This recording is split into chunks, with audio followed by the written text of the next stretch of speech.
feel like I'm lopsided.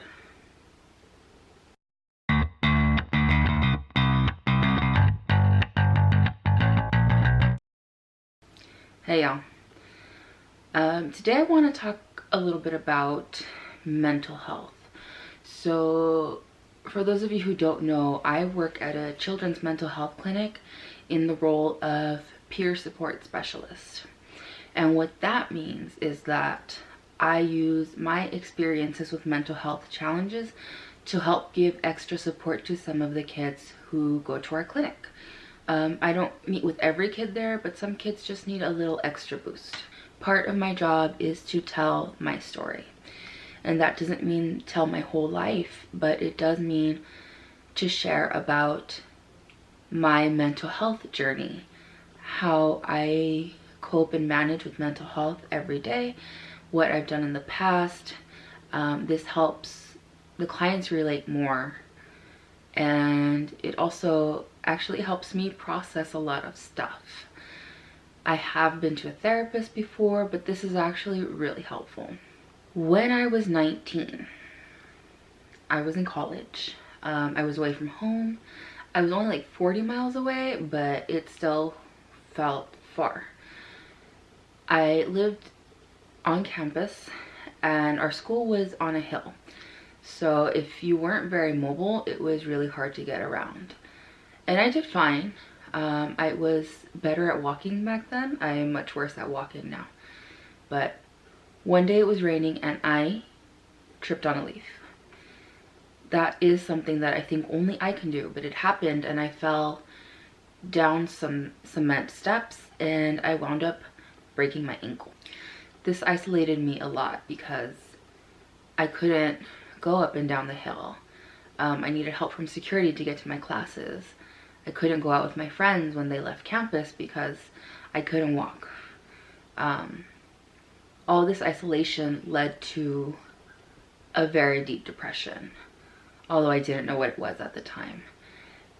And I wound up dropping out of school for a couple of years. I said I was going to take a semester off, and then I just kind of never went back to that school. And I spent the next 2 years basically living on my sister's couch. And that was good because I got to be around people and got to be around my kids. But it was not good because I wasn't dealing with my mental health symptoms. Part of the reason I didn't recognize that it was a mental health problem was that in the Hispanic community, we just don't talk about that kind of stuff. These things don't exist. I mean, they do, but we don't talk about them. We don't recognize them. So after about a year, my mom pushed me into weight loss surgery. She didn't force me to do it, but she highly suggested it. At that time, I was really indoctrinated into the whole weight loss culture, so I figured that if I lost a lot of weight, it would fix everything. And so I did it. And I did feel happier afterward. I was more mobile. I had a better sense of self. I had higher self-esteem. And I'm really sad that it took that to make these changes, but it did. I felt better enough to go back to school. And this time I chose a school in San Francisco, which is about 500 miles away from where I was living at the time. And everything was going great at first. But I went to the doctor one day and I saw a poster on the wall that had like 10 signs that you have depression. And I don't remember what they are at this point, but I remember looking at it and thinking, holy shit, I fit all of those. So it took another couple of visits to the doctor before I gathered up the courage to say, hey, I think I have depression. And she put me on medication and I tried it and it didn't work. So I gave up. And it got worse and worse and worse. And I disconnected from like all of my friends except for the two who were the most intent on keeping in contact with me, and those are my two best friends. And I think they knew something was up, but they didn't know what. And it got so bad that at one point my mom texted me and said, if you don't text me back or answer my calls, by tonight, I'm gonna call the police and have them do a wellness check on you. And that's kind of when I snapped out of it. I called her back after my class and I just started crying in the car. And I got help. The next day I called my insurance company and I said, hey, what are my mental health benefits? And they told me, and they helped me find some mental health professionals to help me. And so I went to a psychiatrist and a therapist. I hated the therapist. I was smarter than her, which sounds really arrogant, but I was, and I was able to manipulate her into whatever I wanted her to believe. And I soon realized that this was not helping. But the psychiatrist put me on some stuff that actually did really help, and I felt my mood lift. By that time, I'd been living alone for a couple of years in my own apartment, which was not helpful. And so for my last year of school, I moved in with one of my really close friends, who is probably one of the most obnoxiously happy people in the world.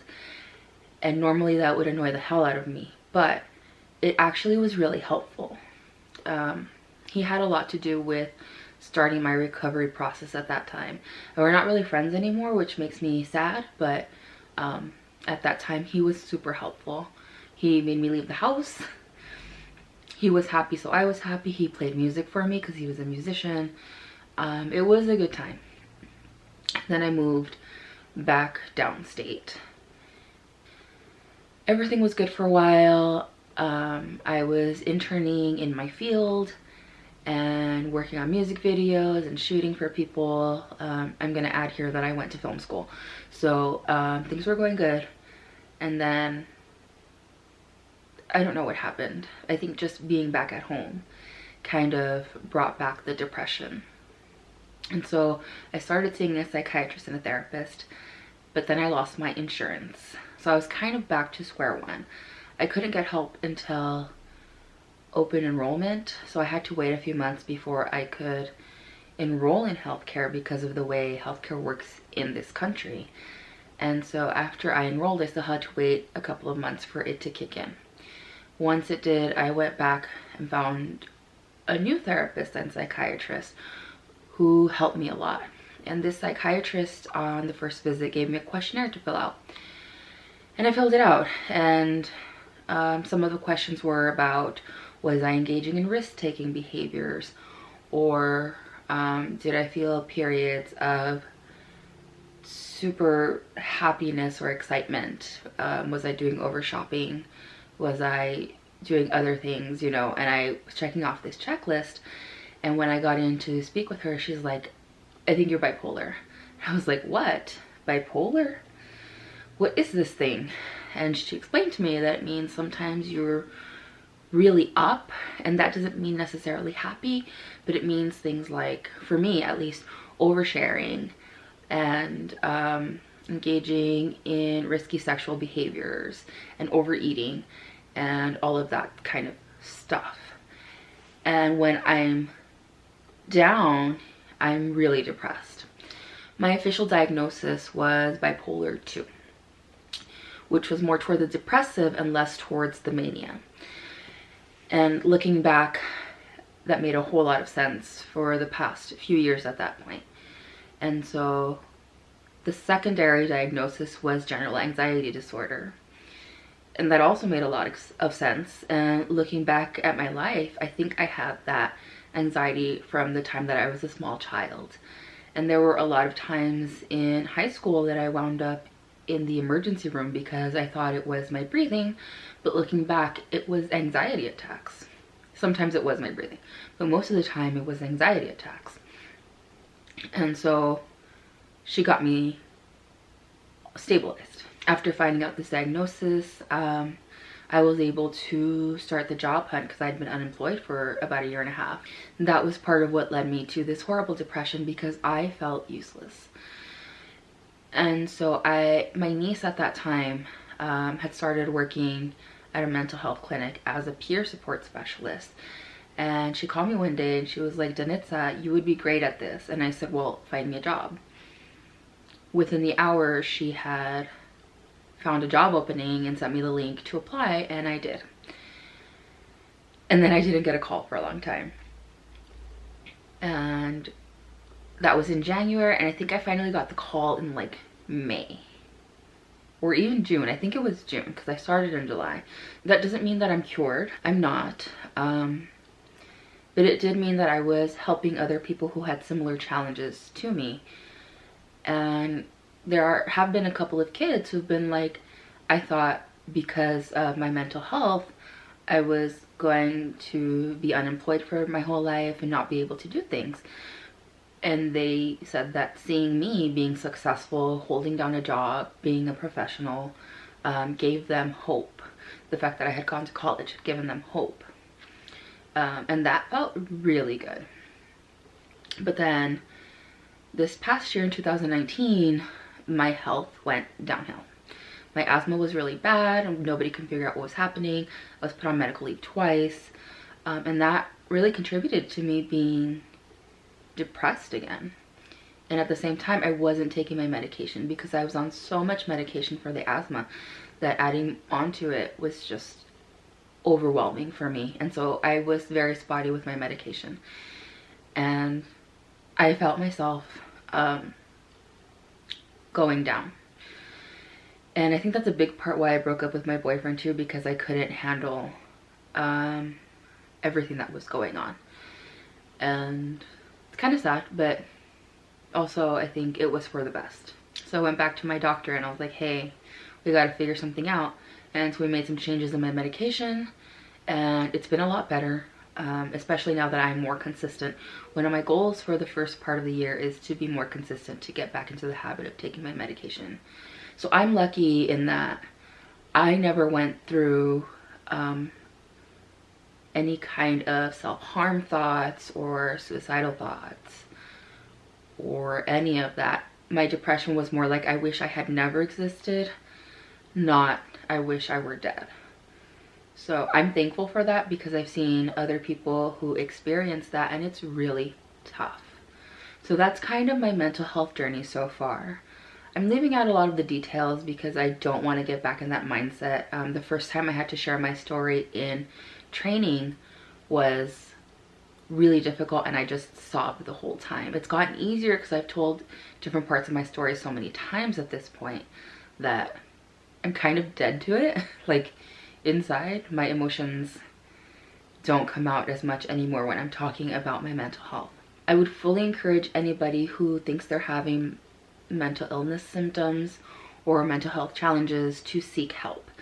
I know there's still a big stigma around it, but it's changing every day. I think people are a lot more accepting of getting help, and even if they're not, don't do it for other people, do it for yourself. We want you to stick around. You have people in your life who care about you, who don't want you to be going through the torture that is depression or other things that you might go through. Seek a therapist, seek a psychiatrist if that helps you. Not everybody who has challenges needs a therapist, not everybody who needs a psychiatrist, but getting some form of help is good. And that's what I'm here to say. And if you have ever gone through something like this, leave a comment below so I know that I'm not alone, and also so you know you're not alone.